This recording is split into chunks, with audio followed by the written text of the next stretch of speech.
நல்லதே நடக்கும்.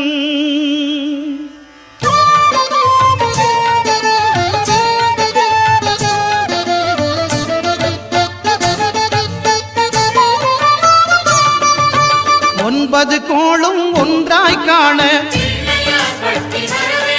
அங்கு கற்பகம் என்னும் கடவுளின் மெய்யில் ஒன்பது கோளும் ஒன்றாய் காண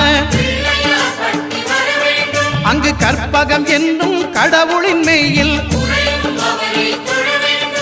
சூரியன் முதலாய் 9 கிரகமும் பலவித குணங்களை கொண்டிருக்கும். எங்கள் கற்பக தருவில் அவை வரும்போது ஒன்றாய் சேர்ந்து பலனளிக்கும்.